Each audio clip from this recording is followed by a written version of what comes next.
Hello, everyone. The next topic on this model of neonatal transport is communication and medical legal aspects. I'm Dr. Shiv Shankar. I'm one of the consultant neonatologists practicing in Bangalore.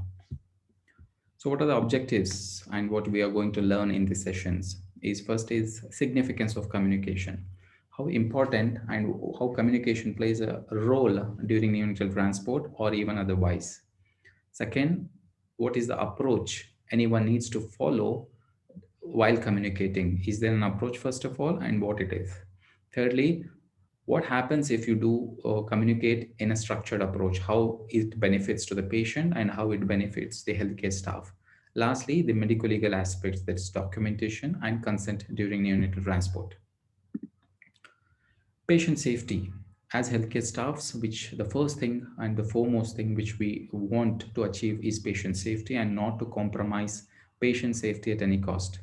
What does that mean? Is a reduction of risk of unnecessary harm associated with healthcare to an acceptable minimum. And the next sentence says poor communication is responsible in about 60% of the cases where adverse events happen in the hospital. So, communication is the most common reason in compromising the patient safety. In fact, poor communication is responsible for that. Other important causes, the hierarchy and intimidation, like if a senior is intimidating you or you are not able to talk to a senior or convey the information to a senior because you feel intimidated or you are not comfortable in talking to him or her. Second is failure to function as a team. In intensive cares or neonatal transport, we need to function as a team. Individual working separately for the patient benefit is of no good. Thirdly, failure to follow the chain of communication. It's not important that you communicate from person A to person B. It's also very important that the same information is carried from patient, a person A, B to patient, a person C. So that chain of communication is very important to prevent loss of information, and that again prevents the compromise to patient safety. Why do we need as healthcare staffs better communication? Is because we work in shift systems. We work in two shifts or three shifts. So whatever information or whatever things are going around patient in the morning shift has to be conveyed to the evening team exactly the same. There should be no loss of any information, especially the important ones. There may be 100 things going around, but at least the most important things which has to be communicated needs to be communicated. Second is we work in day and night team. There is a day team and the night team. So the night team will hand over to the day team again during this handover or during the transport when you go to transport from a receiving hospital. The receiving hospital goes to the referral hospitals. The information to be conveyed to the receiving hospital has to be very accurate, efficient, and objective. Thirdly, the stress associated with these working in shift systems or intensive care or neonatal transport is very stressful events. So any stressful events will put the humans on, pushes the human to make errors. When errors happen, patient safety is compromised. So to prevent these errors from happening, especially during communication or handing over the information, we have to be very accurate and know or learn the structured approach of communication. So, what is an ideal communication strategy? If I need to communicate to a person, I need to communicate him in a less amount of time. That is, I need to take less time to communicate very efficient, comprehensive information. I can't go on talking to him because we are working in intensive care or during neonatal transport. There is very less time for me to communicate a large information and a very important information. So it has to take a very little time to deliver a comprehensive information and efficiently.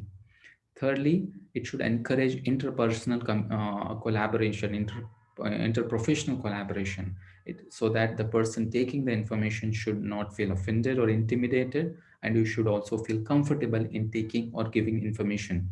Thirdly, and lastly, it's to limit the probability of error. The error has to be bare minimal while communicating. So this is an important communication strategy which we need to follow. How to follow this? Uh, However, in most of the places, what happens? especially in intensive care or during neonatal transport, is you give the information which is half, or you miss the main piece of information during communication. You tell an information which is beyond the time. That means you fail to communicate when it has to be communicated. For example, if the baby is having a low sugar of 18, someone tells you after 1 hour that the baby had low sugar, so you have missed the time period of intervention, so the communication is delayed, and you're targeting a wrong audience.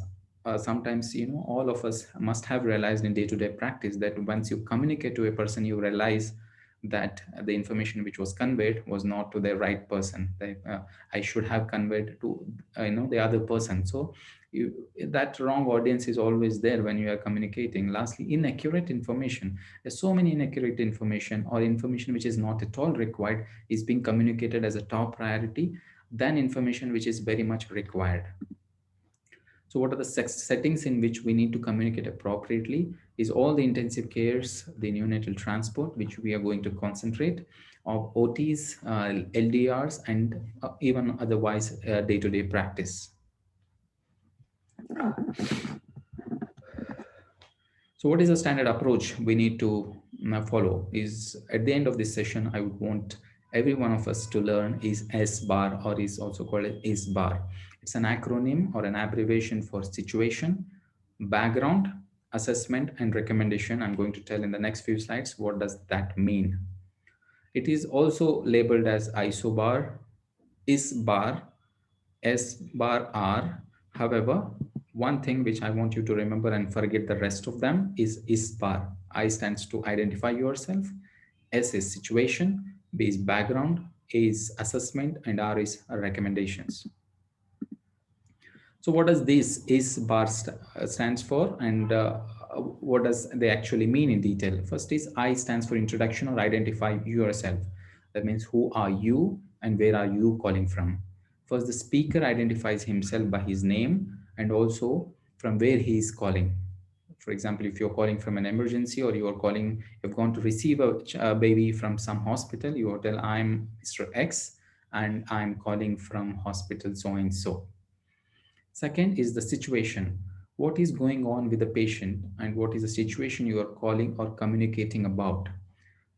Here, the speaker or myself presents a situation which is the most important thing in that scenario. There may be 100 things going around with the baby. For example, the baby may be sick, baby may be septic, baby is on oxygen. But the foremost important thing which we are worried about is low blood pressures. So if these things are going around with the baby, the first thing which you are worried about is low blood pressures. Baby is on oxygen, fair enough. But the most important thing is baby's CFT is so prolonged that you are worried. That is the reason you are calling. So you're calling and saying, yes, I'm worried about the blood pressure. The first thing we should strike, and you should communicate that first. Then B stands for background. Then you give the details. That is, the baby is term baby, he is septic, about the baby. He's born to a primary mother. He has come from, so and so hospitals, and he's on IV fluids. This is a background you give. That means the history. Then you tell a little bit brief about the history. Then A stands for assessment. That means your assessment. The baby's vitals, then the baby's condition, and what is the treatment the baby is getting now currently. That is your assessment of the current situation or the scenario. Lastly is recommendation, what you want to do on that baby, or if you don't have any idea on what to do, then you ask for recommendation. You either give recommendations or you ask for recommendation. What is the next step in the management? All right. So an informed suggestion for the continued care. If you're confident enough to suggest something that this baby is hypotensive, I would like to give a saline bolus, or I would like to start on inotropes, anything else you want to do. All right. So I stand for introduction, stands for situation, background, assessment, and recommendation. So the only thing which you remember today is bar: introduction, situation, background, assessment, and recommendations. Okay. So let's take an example in the next slide. What are the advantages? So I told you, firstly, we have learned about what is the importance of communication. Structured approach is bar. Third is what we achieve if we communicate in this way is, first is you share relevant information which is only required. You will not beat around the bush and give the most important relevant information which is helpful for the patient and yourself in a logical way. All right. Thirdly, you will prepare yourself mentally before communicating that, I need to have an introduction, I need to introduce myself, I should have the situation. So before you communicate to them, you know the situation very well. Fourthly, the sender and the receiver. For example, if you're communicating it to me, you and I will share the same information or the mental model while communicating. If you start with introduction situation, then next I will be expecting the background. Okay. Then I'll be expecting the assessment and then your recommendations, or I will be ready to recommend you something. So you and I will be on the same page or same mental model during communication. Lastly, it reduces the inhibitions. All right. So you will not be intimidated. You'll not be afraid. You'll be very confident. That improves your confidence also. Okay. So it's regarded as the tool or the technique best practice to deliver information in critical situations. So let's take a scenario quickly is how to communicate, in an emergency scenario through ISBAR. So first is introduce yourself. What does I stands for? The example is, first you tell here is who are you and where are you calling from. Hello, example you can look at the bottom is, hello, I'm staff nurse Jane calling from an ICU. So here you have introduced yourself, your name, because there may be so many nurses practicing around, and if you call it midnight or early in the morning, if you tell just by voice, I may not be recognize you, or your consultant may not be recognize you, isn't it? So you have to tell your name first. And your designation. I'm staff nurse calling from an ICU, and I want to talk to whom you want to talk to.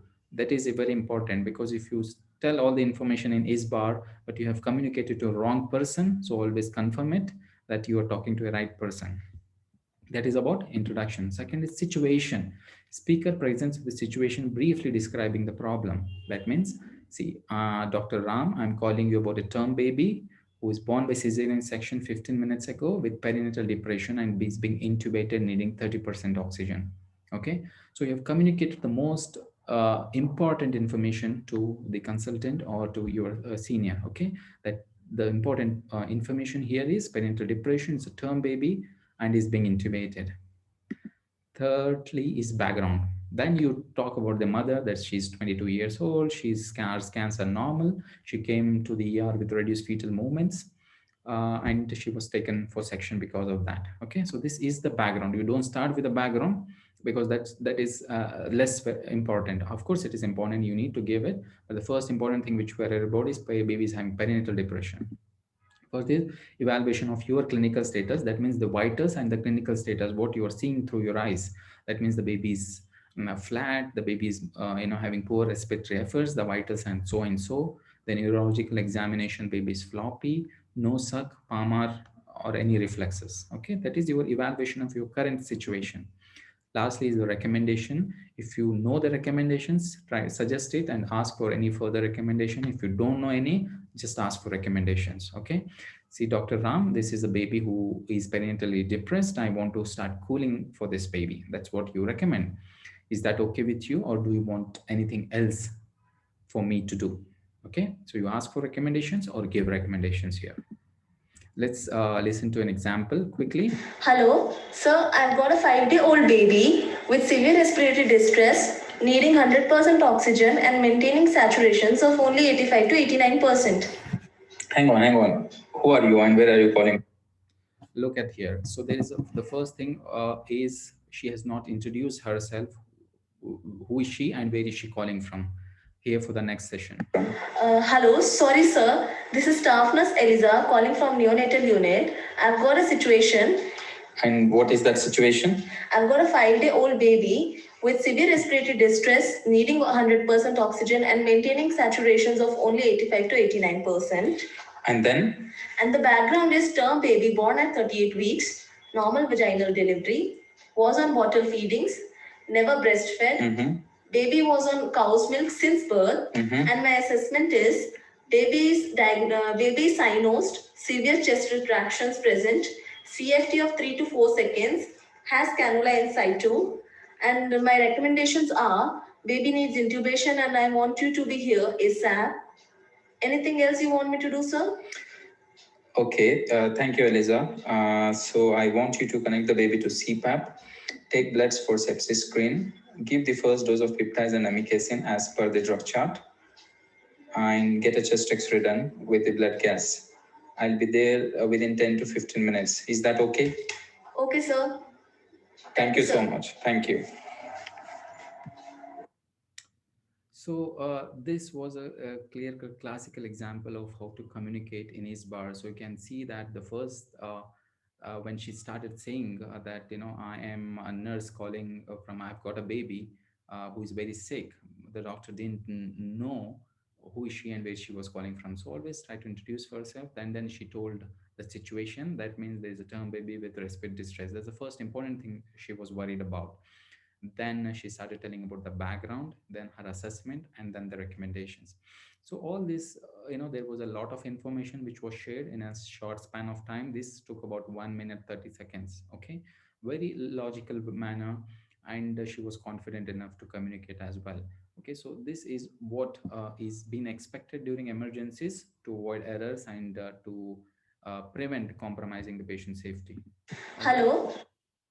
So always remember, identify yourself first, situation, background, assessment, and recommendation. So is bar is the way you need to communicate during neonatal transports or in the intensive cares or otherwise in your day-to-day life as well during emergencies.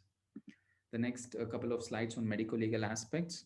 What is the important thing which is important, which carries precedence is of course stabilization of the child and bringing the child during neonatal transport from referring hospital to referral hospitals. However, the events during this has to be documented and recorded, and the patient's attenders or the parents need to know what is happening. Okay, as a treating nurse or a doctor, we are legally bound for that. Neonatal transport is a high risk activity because there's so many things going around. It's on the wheels. It's on the ICU on the wheels. So it's not in a static condition like in ICU where you have many people around. There are few people around. It's a very high risk activity. Anything can happen. Don't take things for granted. Thirdly, it's an emergency. In emergency transport, the risk of adverse events are 10 times higher than during electric transport. So both the referring and receiving hospitals shares the equal responsibilities and the legal consequences associated with it. All right. So the responsibilities, for example, if you are a receiving hospital, if you're gone for a neonatal transport to get a baby from some hospital, so if you are referring a baby to outside hospital, your responsibility is initially very high before referring. And once the transport team arrives here, or if you have informed them, then your responsibilities are slightly less. Okay, and the receiving hospital or the neonatal transport team will take the more responsibilities from at this junction when they agree that we are coming to receive the child.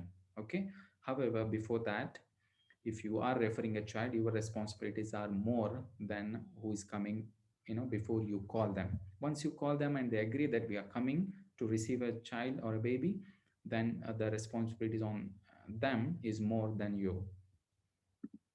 So if you are a referral hospital, like if you are a referring hospital, your responsibilities are you need to call higher center for appropriate care, okay, and or an appropriate center where this baby can be stabilized. If you have your own in-house neonatal transport team, you need to arrange that, including a doctor, nurse, the logistics, the ambulance, etc. Very important thing which I've highlighted is takes parents' consent after explaining them the risk associated. If you're transporting a child for a congenital heart disease, cyanotic congenital heart disease who's in shock, the risk of mortality are way high. So that needs to be explained them, beforehand, and taken the express written consent from the parents. And your responsibilities are that you are stabilizing a child as a neonatal transport team before shifting.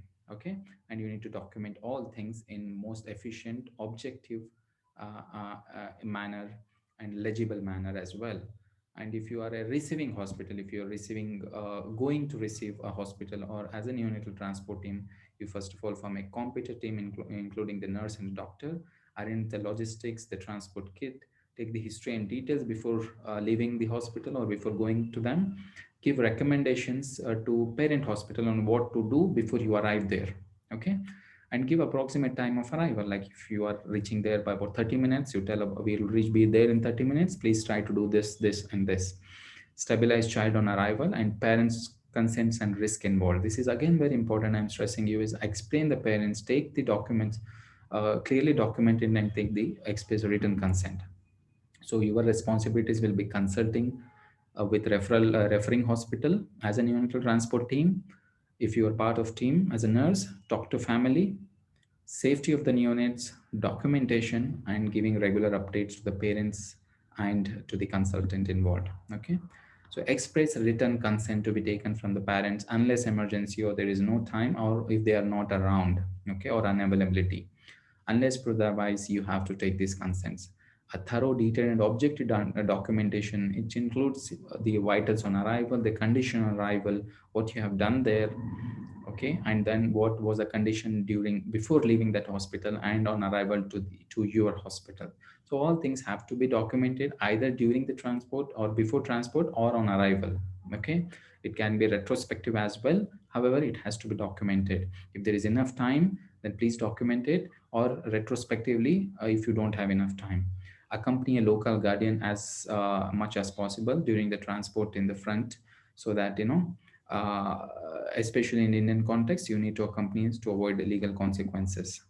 So what will happen if there is serious incidents like dislodgement of tube or pneumothorax? You need to stop the vehicle, stabilize the baby, okay, and then start again. Inform your consultant, okay, and update the parents on what the event has happened, which you have already explained before leaving the hospital. So you need to tell these are the things which can happen, on the way, so that they are already prepared for these events.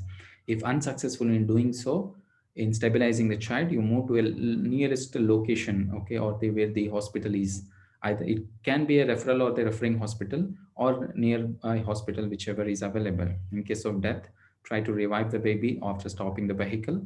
If you're unable to revive the baby, take the baby to referring hospital or near hospital, whichever, and then do the legal process. Okay. In summary, I want you to take away communication skill is not desirable. It is mandatory. It is a must know skill. Okay. For a neonatal transport team as a nurse or as a doctor, S bar or IS bar is very essential and it's most structured evidence based communication tool, which means identifying yourself, situation, background, assessment, and recommendation. Try to take the written consent from the parents. It can be either by nurse or a doctor before leaving and on arrival. Documentation, and this documentation has to be very thorough, accurate, and objective. All right.